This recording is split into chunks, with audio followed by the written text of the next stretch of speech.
and those of you on live stream, welcome to the Cedarfield Forum. I am Barbara Fiske, who heads the Cedarfield Forum at this time. We have a team of people who have provided you with programs throughout the year. Today, it is my pleasure to tell you about the Library of Virginia. When I started looking about 15 years ago at Cedarfield, everybody told me about the VMFA and that history museum that now has become Virginia's Museum of History and Culture. But once I moved here and started taking all the trips and tours and exploring on my own, I found that there are many hidden gems in Richmond. And I believe the Library of Virginia is one of them. On a trip with Cedarfield, we went to Monumental Church on Broad Street. As we were leaving Monumental Church, we drove past the Library of Virginia. And on the bus I heard, "That's the Library of Virginia? I never heard of it." "Oh, it's been here a long time, but we've never been there." So, some of you may have remembered we toured and saw the Indigenous Peoples exhibit at the Library of Virginia. And there was a trip toward to go into the genealogy department. And we're going to find out more programs that are going to be available to us. And I have the card of the person to contact, so we're set. Today, let us welcome Catherine Fitzgerald Wyatt, who is the Education and Outreach Manager for the Library of Virginia. She resides in Powhatan with her family and drives in every day to Richmond. Let us welcome Catherine Wyatt.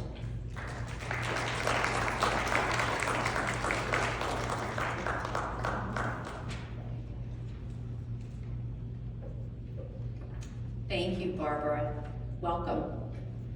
Can everyone hear me okay? I am not a Virginia native. I am from New Jersey, so I'm Irish and Italian, and I tend to, when I get very enthusiastic, speak a little bit more quickly. So if I get too quick, wave your hand and I will slow down.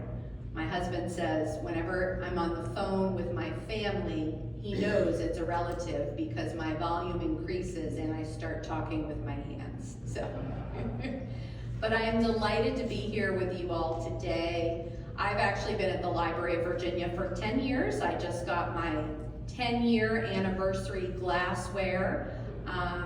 And so really excited to get out and speak with groups like you all on a pretty regular basis when I'm not doing a lot of administration and paperwork. So I really enjoy this. I just wanted to sort of let you know that we are going to be learning about the history of the library through the presenter mode, only because there are a lot of dates that I want to make sure I get correct, and we couldn't get it to go switch screen on you. So please bear with us on that. So, show of hands, has anyone been inside the Library of Virginia? Oh, good. And many of you went on the tour of Indigenous Perspectives, or perhaps some folks have done genealogy over the years, or maybe been to another program. Great, great. Well, so if you haven't been to the library, that's a picture you can see on the screen of the exterior of the building. And we are on Broad Street between 8th and 9th, right in downtown Richmond, adjacent to Capitol Square. So the Library of Virginia versus a public library. We get this question all of the time. People come into our building with their Richmond Public Library books to return them quite frequently, and are surprised when we don't take them. So the Library of Virginia is the state library and state archive in the Commonwealth. In many states across the country, those are two separate institutions. There are about 7 states currently where they're in combined agency, like we have in Virginia. We are officially we're in our 202nd years old. We were created by an act of the General Assembly in 1823, but the state library's origins go all the way back to the founding of Virginia. There was always a colonial library in Jamestown, in Williamsburg, and then now in Richmond. So our collection focuses on the history of the Commonwealth and its people over the past 400 plus years. We have a lot of folks who come in doing family history and genealogy research because we have those original records that if you've been on Ancestry or Family Search, you can get back so far. And then a lot of times when you need to get back to the earlier records, you need to come into the library to look at those original manuscript materials. So, our main sort of focus as the Code of Virginia mandates is that we are mandated to collect official government records. The most obvious example are probably the papers of each governor. So every time a governor leaves office, all of the working papers come over to the state library. They used to be hundreds and hundreds of boxes. Now they're that, plus millions and millions of electronic records. So as you can imagine, it's actually harder and harder to meet our mandate, which is that we're supposed to have them accessible within a year. So we do the best that we can to go through them, obviously redacting any personal information, HIPAA-protected information, and then they are available to the public. We are a little bit behind, and if you want to know more about that, I can put you in touch with my colleagues who process those papers. So those are some of the main differences between the state library and archive and your public library. What we collect, sort of what our mission is. And as far as who we serve, it's similar. We serve all of the citizens of Virginia, and we also serve people from all over the country and world. If you think about it, people who are doing genealogy might not live in Virginia anymore, but if they go far enough back, their ancestors might have come through Virginia. And so we do online and in-person genealogy workshops, and we often get people online from California or Michigan or Texas, sometimes even from the UK or Europe, because they've got an ancestor that's come through Virginia. So I wanted to play for you all this video.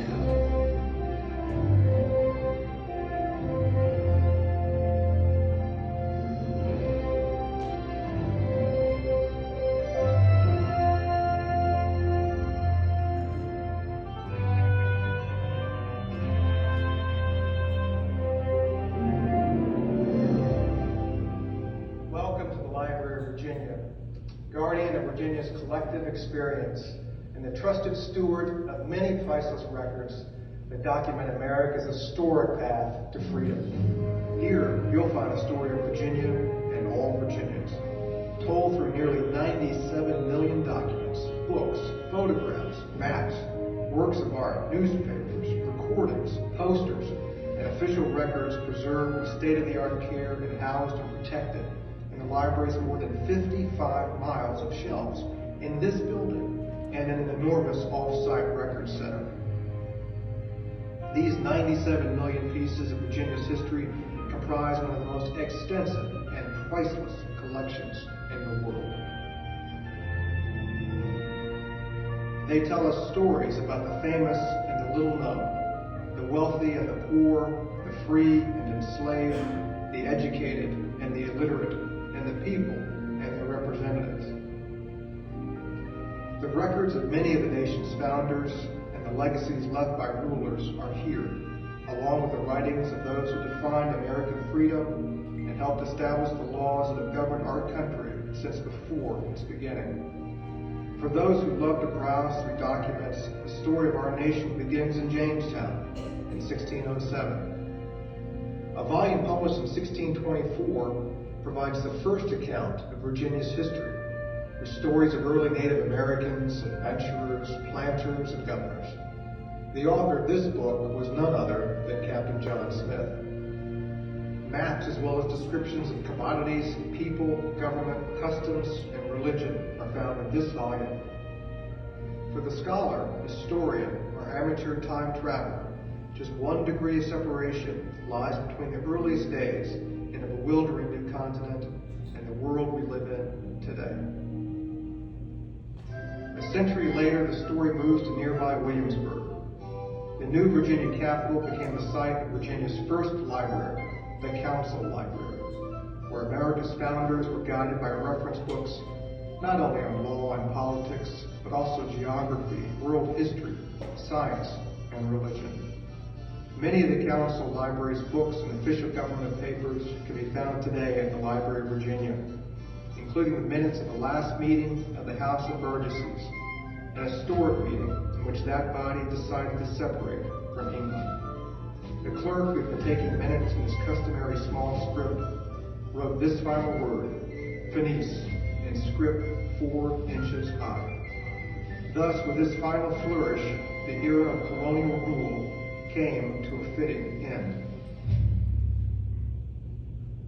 Working in the Council Library, Thomas Jefferson, James Madison, and James Monroe first penned an act for establishing religious freedom, the first law in the modern world separating church and state.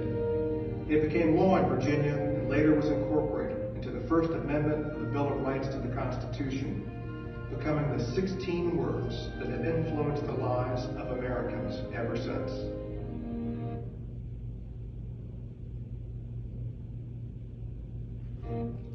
Congress make no law respecting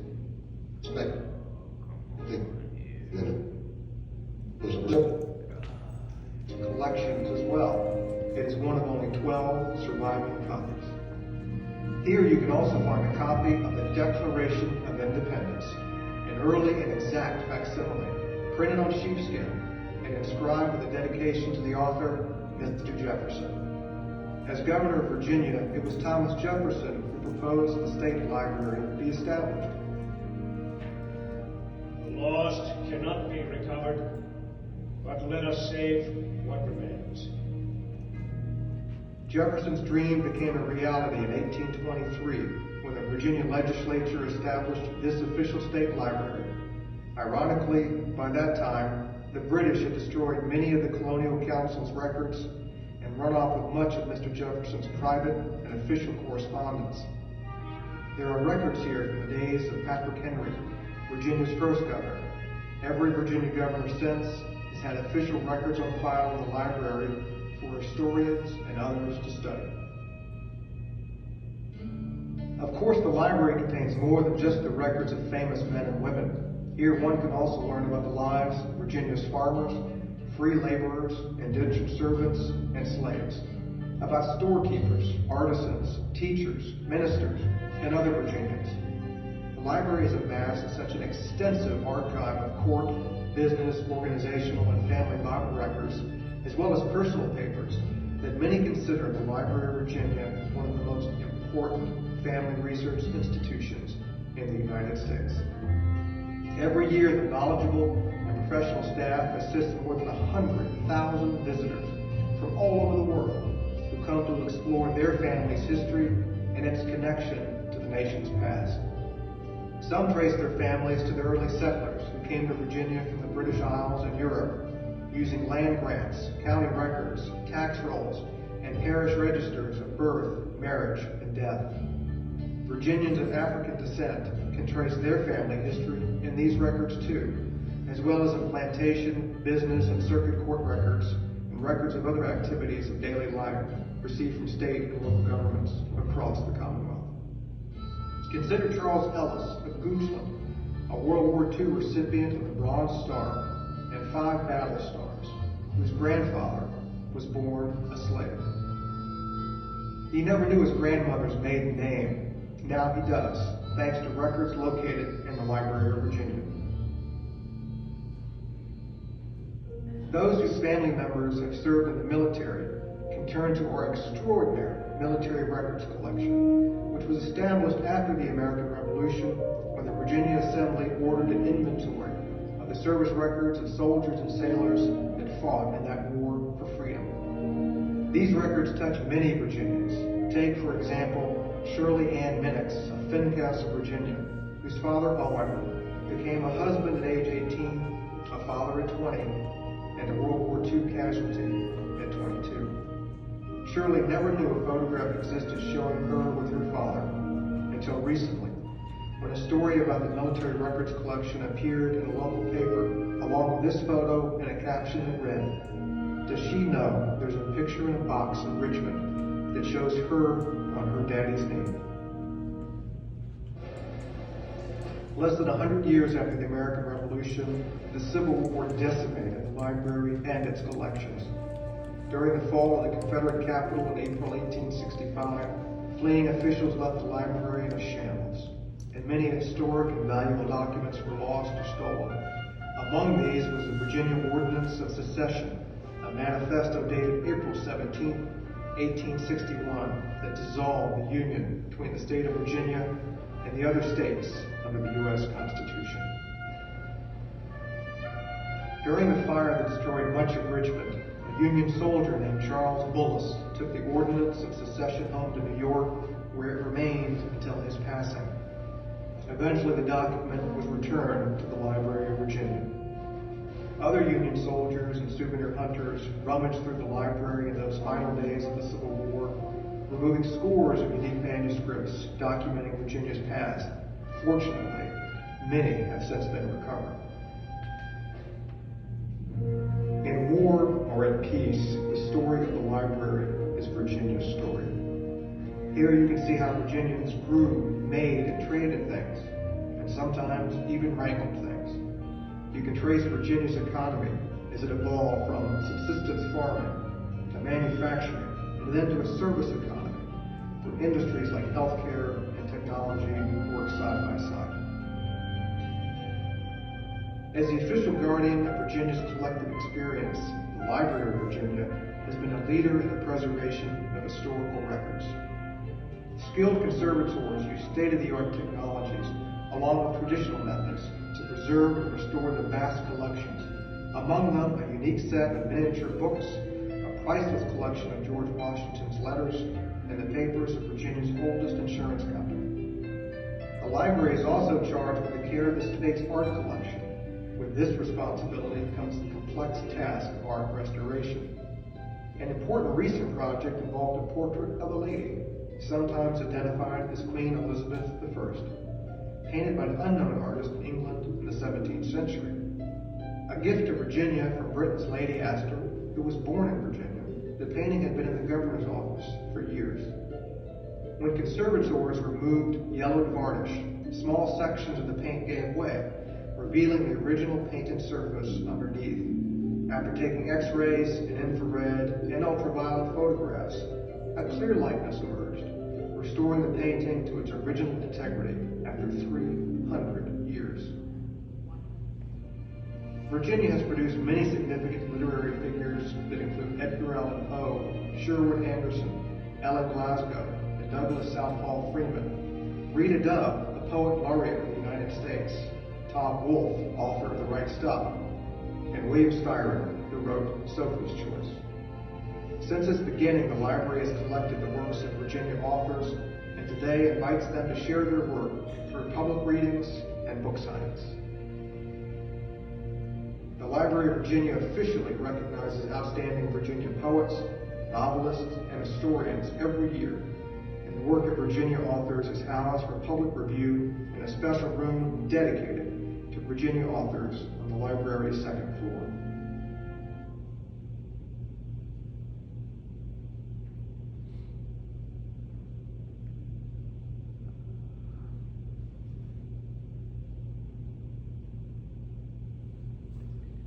You know what happened to them?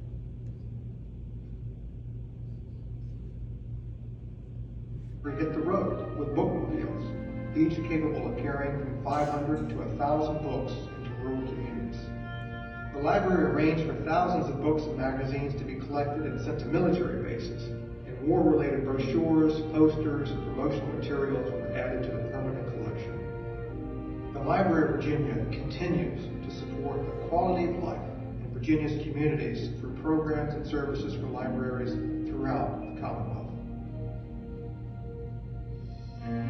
Yes, the story of Virginia and Virginians is told in many ways and has been since 1607. At the Library of Virginia, it is told through 97 million extraordinary glimpses into our past, our history, each an individual tile in the vast and colorful mosaic of Virginia's experience.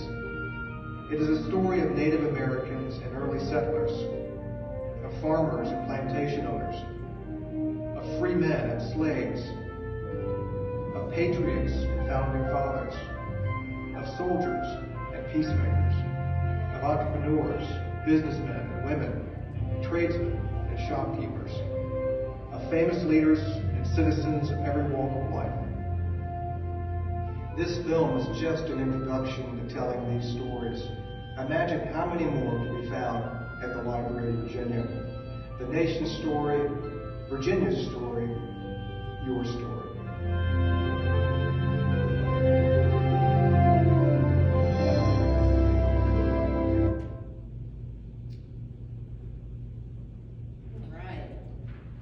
And there are a few figures that are a little bit out of date. If you've seen photos of David Baldacci recently, you might notice that he looks a little bit younger in this. But a lot of the history, the milestones that he spoke of remain the same, and so I think it's a really nice way to see some of the primary sources that are really important to the library's story. You know, and of course, if you come to the library in person, you can always see some of those items as well. But to date, just to correct those figures, we now have over 140 million items in our collections, not the 97 million that was referred to. And of course, that number continues to grow because we are mandated to continue to take in government records. We continue to collect personal papers, business organizational records, maps, rare books, the miniature books that were shown in the film, and all kinds of other materials. So I often get asked, particularly by younger people, when we will have everything digitized and available online. Someone always wants to ask that question. My response, which is maybe not the one they want, is I don't know that we ever will have everything digitized and available online. As you can imagine, we're fighting an uphill battle because we're continually taking in new material and it continues to grow, particularly with the advent of digital technology. So what we do are prioritize and digitize the things that people request the most so that those are available. We have several million items digitized, but that's only a fraction of our entire collection. So I wanted to walk you through some of the milestones that we sort of touched on in the film in a little bit more detail to kind of hopefully give you a really full and rich understanding of the history of the Library of Virginia.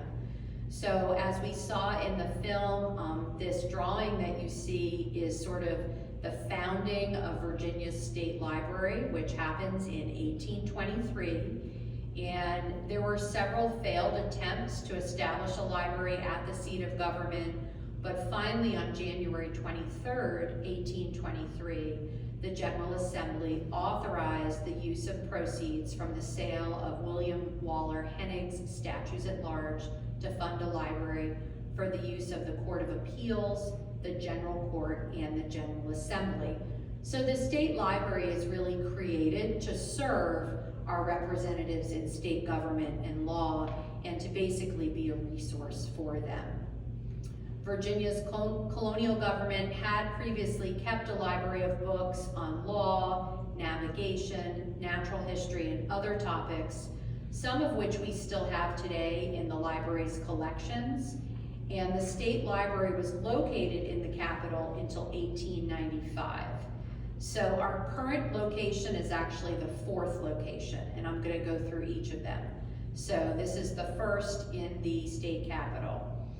Originally in 1823, the library is on the 3rd floor of the Capitol building. It's part of the 3rd floor of the Capitol that collapsed in 1870, but it's not actually the part housing the library. So when we know about that 1870 collapse of the Capitol, that didn't actually directly affect the library in terms of its collections. So in 1829, we sort of have the first record or catalog of books that the Library of Virginia had at that time.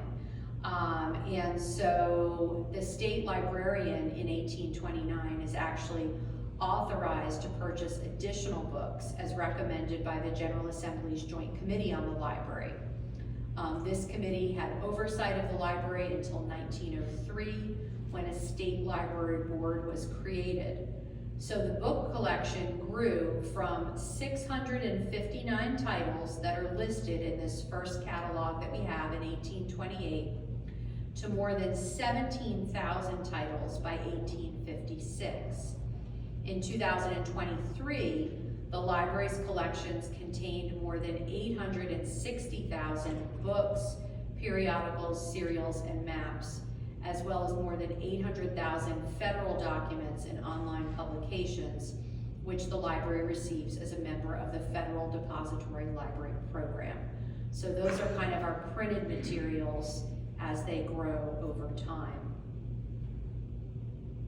As was mentioned in the film, if you read or studied sort of the history of Richmond during the Civil War, you know that there were a series of fires in April of 1865, which did affect the Library of Virginia. So during the Confederate evacuation, much of Virginia's courthouse in Capitol Square is destroyed by fire, including a large body of colonial-era state papers and numerous county records that had been brought to the Capitol during the Civil War for safekeeping. Some localities have lost so many records to fire or other disasters that researchers and genealogists describe them as, quote, lost records counties, or sometimes burned records counties, if you've heard that, if you do genealogy in Virginia. And as records from these localities that are considered lost or burned are discovered in other sources, the Library of Virginia actually makes them available. So on our website, if you are doing research on a county, you always want to probably check and see if it's a lost or a burned county, because we will have the dates from which there are just catastrophic loss, meaning that there are very few, if any, records that survive. Near us, Hanover is a good example. They're considered a burned or a lost record county. So what that means for folks doing genealogy is sometimes you gotta be a little bit more creative to find other sources other than those county records to help you. So as David Baldacci mentioned, there were also some records that were taken from the library by Union soldiers during the evacuation of Richmond. The Virginia Ordinance of Secession, which he mentioned, which was returned to the library in 1929. Also, the manuscript journal of the Virginia Convention of 1776 was taken from the state library, again by a Union officer, and that was restored to the library in 1940. Not everything that was taken was restored, and sometimes things are restored hundreds of years later. I can give you an example of something that's happened during my 10 years at the library. Right before COVID, so probably about 2017, 2018, it's funny how you think of life before and after COVID, but it's kind of a benchmark now. So a very early record book from Charles City County was discovered by a dealer, by a rare books dealer in Pennsylvania. Someone had brought it in to get it appraised and perhaps sell it. And the dealer quickly realized that this was a government record, and so he contacted the Library of Virginia to let us know, and we were able to purchase that Charles City record book. And then we digitized the entire record book and gave that copy and the original to Charles City County. And so some of the early families, this is a record book that dates back to the late 17th century, were able to find their records in this book. And so that's just one example of things that kind of make their way back. You know, it's not really a joke because it's true. People always say, you know, the things people keep up in their attics, and then, you know, someone passes away and children or grandchildren are cleaning out all of this and they don't know what it is. Well, sometimes they are records that, you know, maybe belong to the Library of Virginia or someone else. So it does happen, they do get returned. So I wanted to talk a little bit about preservation of historical records because this is something that obviously everyone sort of is aware of today, but the preservation of Virginia's records actually dates back to that post-Civil War period. It's not a surprise that in 1872, the General Assembly passed an act to, quote, secure the preservation of historical records in the Capitol.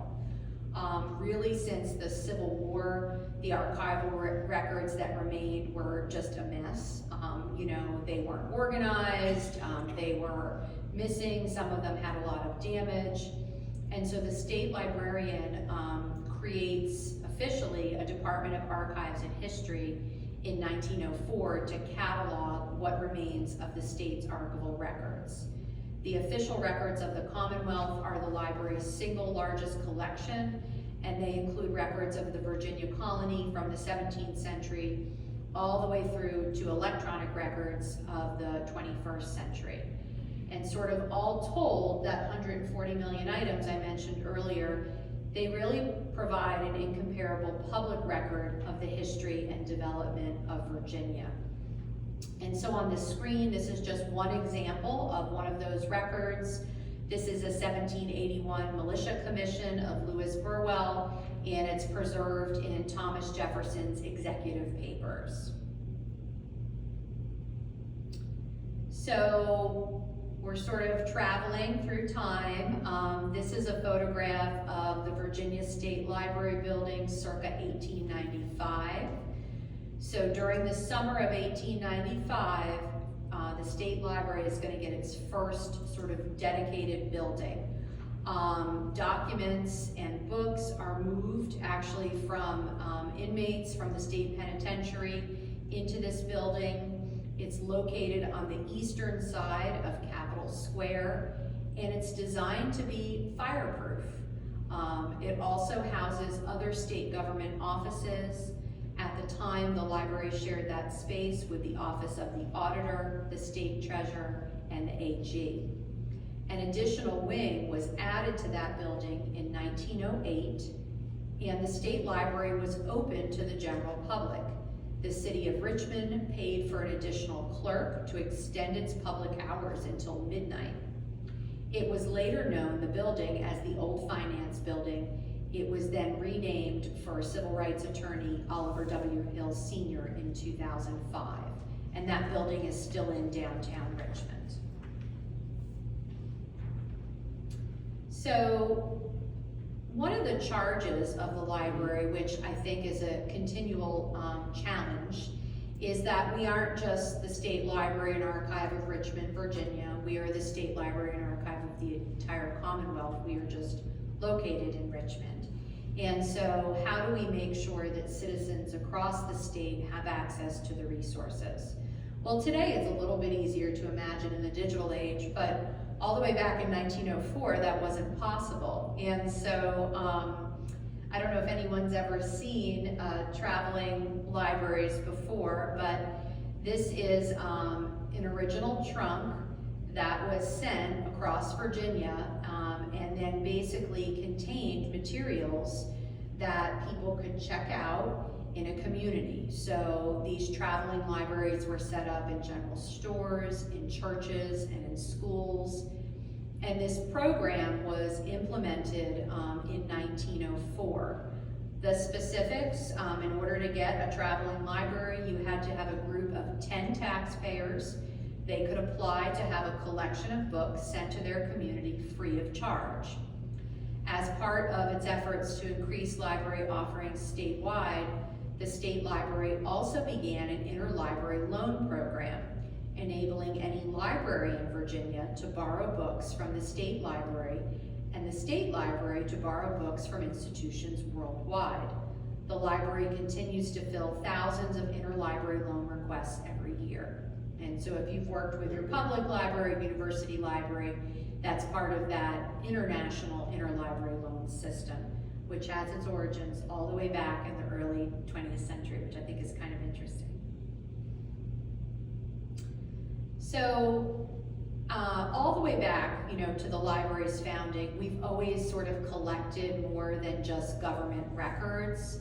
And so in 1912, the state library begins formally accessioning non-government manuscript materials.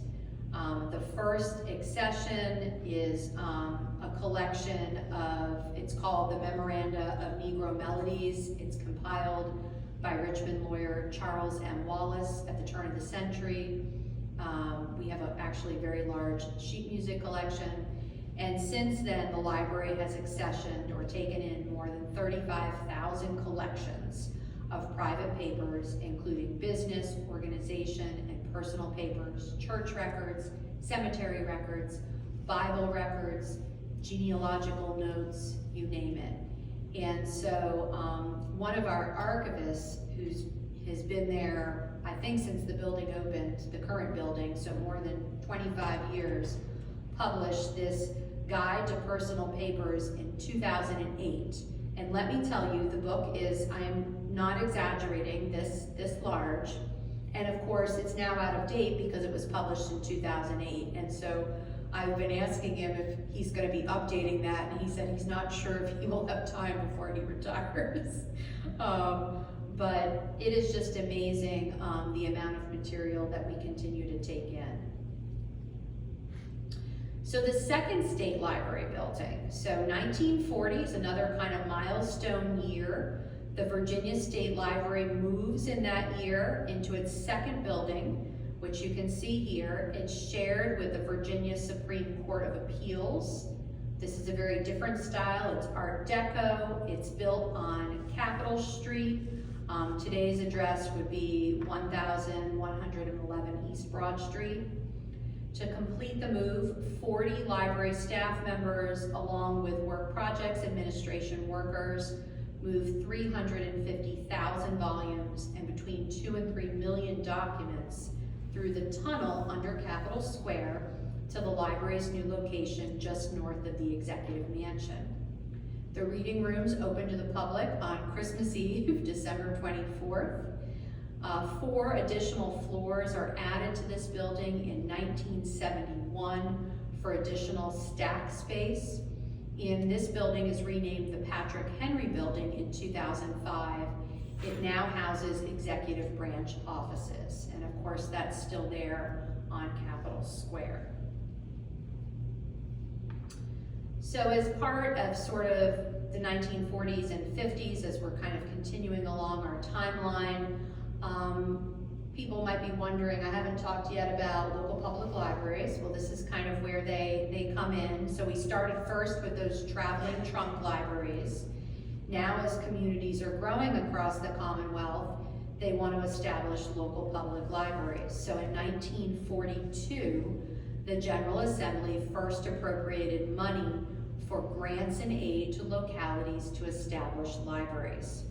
At the time, there were very few localities that had a public library, and many used that traveling trunk, or by 1942, traveling bookmobile, which you can see an image of here. And that's really the only way that their community had access to the materials. So this establishment and appropriation by the General Assembly enables the Virginia State Library's Extension Division, as it was called, to administer the grants to help the localities create their own local public libraries. In 2004, Craig County became the final county to open a public library, following the efforts of a local Girl Scout who created a nonprofit foundation to establish the library. That division that I mentioned is now called the Library Development and Networking Division at the Virginia Library, and they continue to provide professional consultation and support to more than 300 public libraries statewide. So we have more than 300 branches. And those folks are on the road probably about 300 days a year, consulting with public libraries, helping train their boards, helping train their staff, and helping them, with their budgets and resources.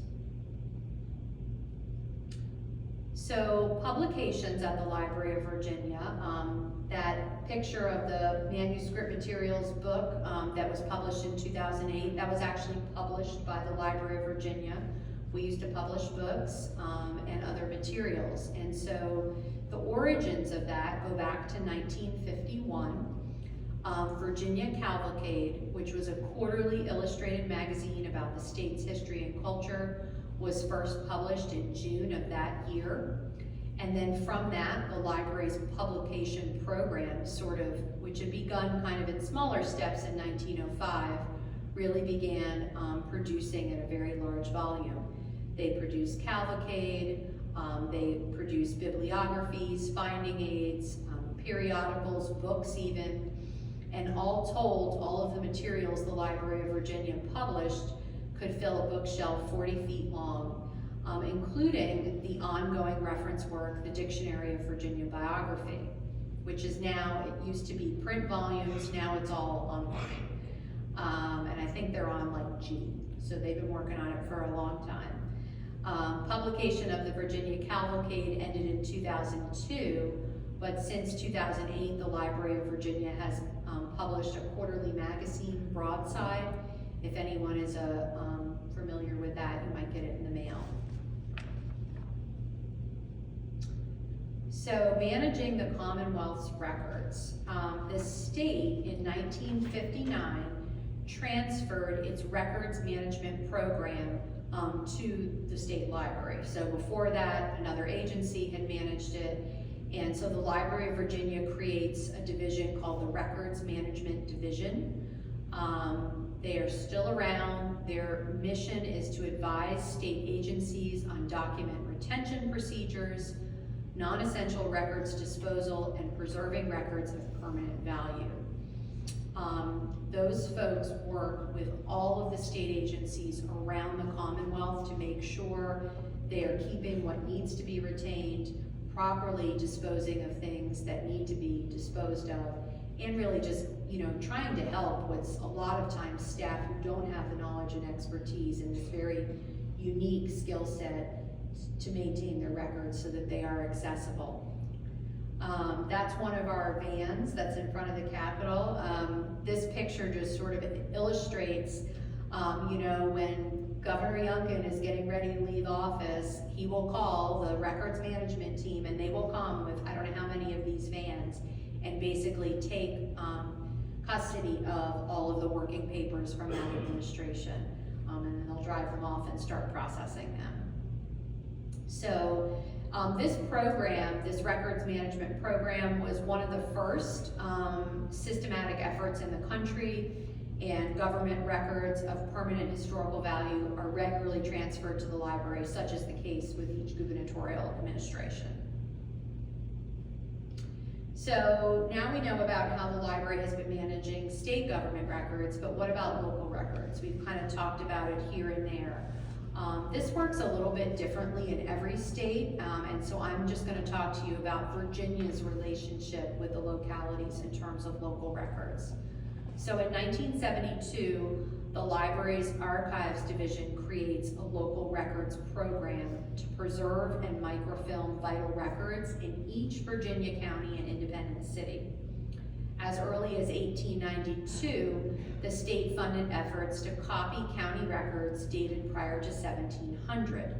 During World War II, the library microfilmed hundreds of record books from eastern counties to preserve them in case of enemy attack. They had learned their lesson from the Civil War. In 1990, the General Assembly authorized a portion of circuit court recordation fees for land to be used for the preservation of records at county courthouses. And since 1992, the Virginia Circuit Court Preservation Program, we call it the CCRP, Grant Review Board has awarded over 2,000 grants totaling $33 million to court clerks to basically help them preserve their records.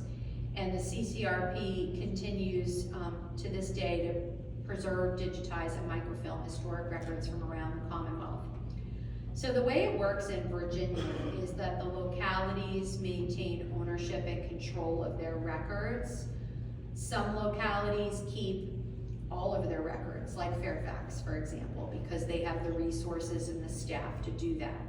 Some localities keep their more modern records that people might be coming into the courthouse to look at if they're building a property or transferring a property, and they send their historic records to the Library of Virginia for safekeeping. And many localities do a combination, something in the middle. So one of the things people always get upset about is that they go to the courthouse and the record they want is not there, or they come to the Library of Virginia and the record they want is not here because they are in both, they're at the other place. And so we have on our website for every locality what records we have, if they're available digitally, if they're available only on microfilm, or if they're only available at the locality. And that can help you as you're doing research. So one of the other things that the library started really working on preservation of in the 1990s were historic newspapers. So the Virginia Library, starting in 1993, sponsored a project called the Virginia Newspaper Project that originally started with funding from the National Endowment for the Humanities to locate, inventory, preserve, and provide public access to U.S. newspapers housed in the Commonwealth. That program continues today. We call it the Virginia Newspaper Project. And with more than 800 editions since then, in 2023, the library had 4,301 total newspaper titles, including out-of-state and foreign titles, and the project has created more than 3,000 reels of microfilm to preserve and make accessible the newspapers in the library's collections, many of which can be found on Virginia Chronicle, which is a searchable database with more than 4 million pages of mostly Virginia titles. And there's a flyer at the table in the back that talks about Virginia Chronicle. If you have not used it and are interested in Virginia newspapers, I would highly recommend you check it out. It is free to use. All of our resources are free. And every time I check, the number has increased. One of the upsides of COVID and the pandemic was our very small but mighty newspaper team, there's only 2 full-time staff, started just digitizing newspapers as fast as they could because people couldn't come into the library for about 3 months to see anything. And then newspapers.com, which is a paid database, reached out to the library and said, hey, we'd love to help you digitize your historic newspapers. And the library said, what are you offering? And they said that they would digitize at a rate we could never come close to meeting. Hundreds of titles. They keep them on their paid subscription for an embargo of 3 years, and then we have access to put them on Virginia Chronicle, which is free in perpetuity. And so the library has been doing that, and that has really allowed us to increase the number of newspapers that we can get online. As you can imagine, newspapers, the material they're printed on wasn't meant to last. We are really trying to prioritize things that are literally just disintegrating to get them digitized and or microfilmed. A lot of people think microfilm is going away. It's not. It's actually, once you put something on microfilm, it's pretty stable for a pretty long time. One of the things people don't realize about digitization is it's great, until you kind of think about it a little bit. So for example, when the first computers came out, everybody digitized or backed up everything on their computer on that hard drive, right, that you plugged in. Well, at some point, did that hard drive plug into the next iteration of the computer you got? Could you read what was on that hard drive? So things change, and so when we digitize, we not only have to make sure it's accessible that day, but also in perpetuity. And so you kind of have to build that into, you know, thinking about that long-range plan. So it's actually a lot more expensive to digitize and preserve and maintain than it is to make microfilm. So newspapers still does a variety of both. One of the other record types that I think has been really useful for folks who do a lot of family history research are family Bible records. So we actually don't digitize an entire Bible, but if you have maybe a family Bible in your family, or you know, an older relative who's got one, or the genealogist in your family, everyone has one of those, they might have the family Bible where people's marriages, births, and death are listed on those front few pages. We digitize those and then we make them accessible, and so people can find out about family lines through work that other people have shared. So now we get to the current location of the library, and as far as I know, last location, I don't know that they have any plans to move it soon. But in 1997, the library opened its third building at 800 East Broad Street. That's about when the David Baldacci video dates to, so in just thinking about that almost 30 years, the collection has grown tremendously from 97 million to over 140 million, so the rate just keeps on increasing. But this building opened to the public on January 3rd of 1997. It was a brand new building. It had 10 acres of floor space, 55 miles of archival shelving. There were more than 1.3 million volumes and approximately 42.5 million manuscript items that were moved from the previous location. So the Library of Virginia occupies an entire city block. It was donated by the city of Richmond, and you know, this building was, again, sort of a product of its time. There's a lot of marble, it's very modern. You know, it sort of, you know, acknowledges kind of the past buildings. For example, there's a limestone facade, which was supposed to mimic the Second State Library building.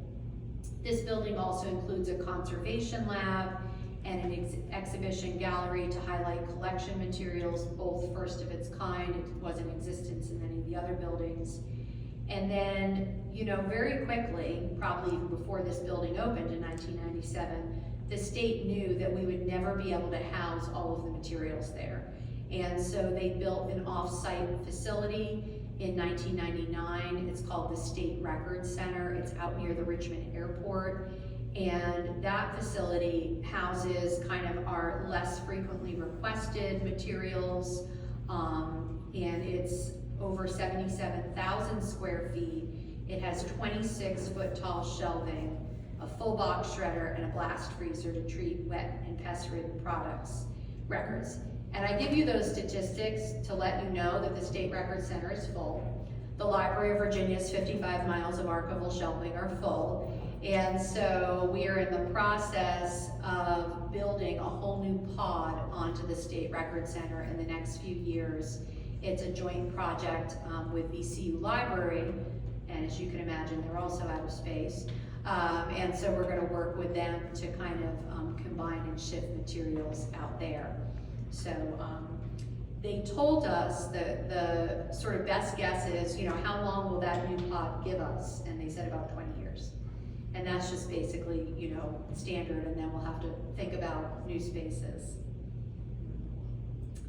So I wanted to talk, just as we wrap up, about a few kind of highlights, some signature programs, the exhibition, resources, all of which, you know, you can at least learn more about online on our website, and then hopefully at some point come to visit the library. So David Baldacci mentioned in the video that we host an annual literary awards. We continue to do that. We honor Virginia writers in a variety of categories, from poetry to fiction and nonfiction. And they're presented kind of every year by the governor at this big event in the fall. And so we held our 25th in 2022, and so this coming September, it'll be 27, I think. 28. I wanted to talk a little bit about the website. So in 2009, if you all can kind of, you know, I mean, all of us here have sort of seen the internet, you know, come and grow. And so 2009 is really the first robust presence that the Library of Virginia had. We create what's called Virginia Memory. It's still there. We're in the process of redoing the website, but we still have Virginia Memory, and this was our online portal to access constantly expanding digital collections. We had materials going all the way back to the 17th century to the present, including photograph collections, maps, government documents and publications, military claims and pensions, chancery court cases, high school yearbooks. We also have a blog called The Uncommonwealth, where people find really cool things as they're processing collections and then they write about them. We also have a project called Making History, where you can help us transcribe primary sources, and then they become fully accessible. They get attached to the original record. So all of these things kind of were developed and launched on Virginia Memory. In 2014, the Library of Virginia made history as the first state archive to make email records of a gubernatorial administration available online. And of course, those were Governor Kane's records. They processed approximately 1.5 million emails of Kane's administration, and to date, more than 1 million of them are online. This unprecedented access to a gubernatorial administration's email records sheds light on the challenges of modern government and society early in the 21st century. Governor's records at the library date to 1776, making them the second oldest continuous series of state records in the archives. And I kind of lost track, but I know that when Governor McAuliffe left office, we got 40 million emails. So just between Kane and McAuliffe, it went from 1.5 to 40. I have no idea how many millions of emails we're gonna get when Governor Youngkin leaves office. So one of the things that the library has really tried to prioritize as we are making materials available online are making sure that we are touching as many Virginians as possible in records. And so we launched a project in 2016 online called Virginia Untold, the African American Narrative. This is documents that tell the stories of African Americans, both enslaved and free, dating back to the 17th century. And this has been a really valuable resource for people doing genealogy who either had free or enslaved ancestors of color, because a lot of times those records are really hard to find using traditional methods. And then this is just a shot that we did a staff photo in 2023, and if you can see, that's the year 200. You know, we were really fortunate in 2023 to get some support from the General Assembly and also from our private foundation. And so we tried to take our staff services and programs around the Commonwealth.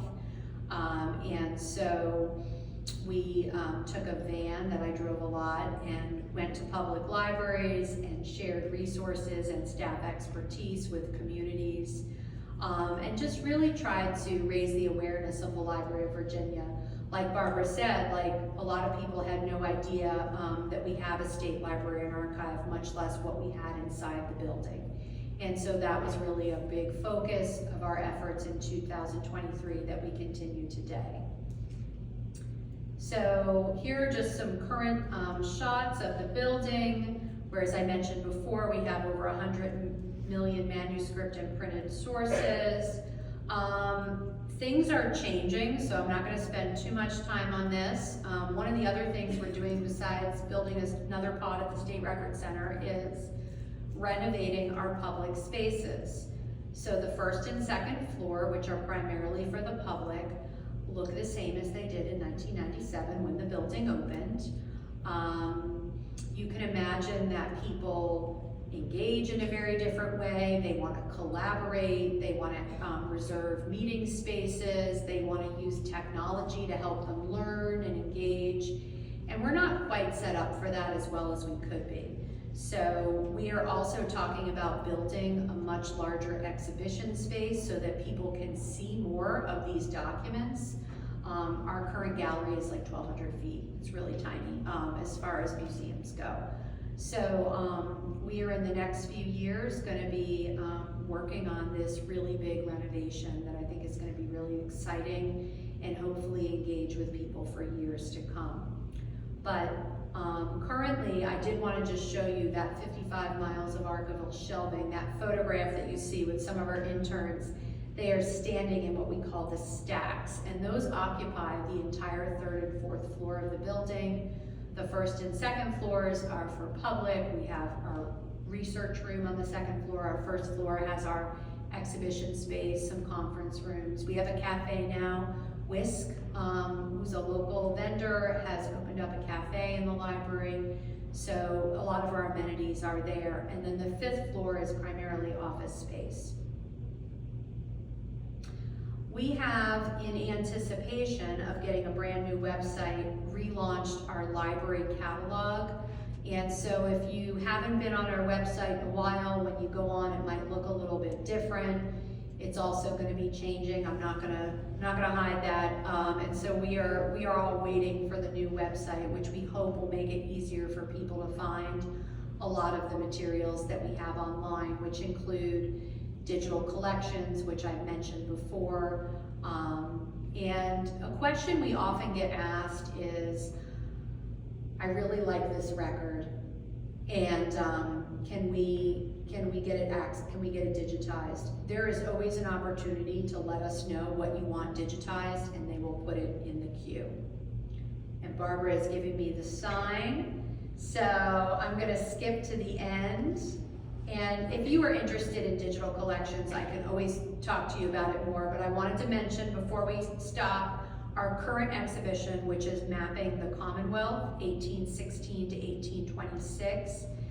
So Virginia's first official state map is created. These maps are magnificent. They sort of highlight the nation's woeful state of transportation. And so the state of Virginia, the Commonwealth, really wants to create these for every county to document internal improvement projects such as building canals, roads, and turnpikes, and to promote and connect markets and improve the flow of technology and information between urban and rural areas. So we've got about 40 of these on display at the library. They are magnificent, they are really big, and the exhibition will be up through, I think, like mid-April, so we'd love to have you there for a visit. Our exhibition that follows, opening July 14th, will be on Jackson Ward and looking at the history of Jackson Ward from its founding in the late 18th century, not official founding, but from people who built there all the way through the Richmond-Petersburg Turnpike, which came through and bifurcated Jackson Ward, and then just kind of the revitalization and historic preservation that has been happening on the ground by community activists in recent years. So thank you very much. I'm happy to take questions. Yes?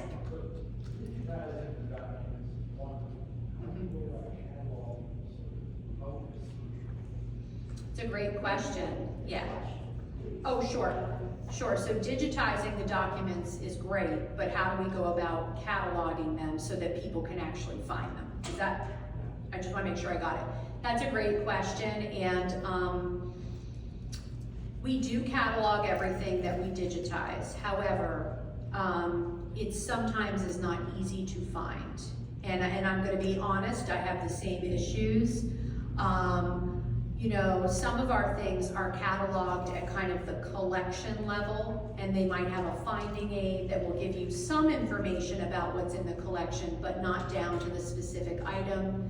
Some things, like a book, are cataloged at the item level. So it really just depends on the type of material And then I'll be honest, there are a lot of things, particularly in visual studies, that aren't cataloged. And so it's great, but if you don't know it's there, it doesn't really do you any good. And so that's really just because we have photograph collections that are like tens of thousands of items. And so we are working on that. Great question. Anybody else? Yes, sir. There is. Thank you. There is free parking. Yep. And you can get to it from 8th or 9th Street. Yes. They are miniature books. They were really popular for a period of time in the 18th and 19th century. And they are, like, for example, we have the Bible. It's the whole Bible. It's not just, you know, the facade of the book. And they're miniature books. Great. I want to make sure that those of you who are interested pick up the freebies, flyers that are here for you to learn more about the resources and these newspapers that are available to everybody. And now I very much am delighted to say thank you to Catherine for joining us today. History is still fascinating. Come back next month to the third Tuesday in February for a special program from the Cedarfield Forum. Have a great day.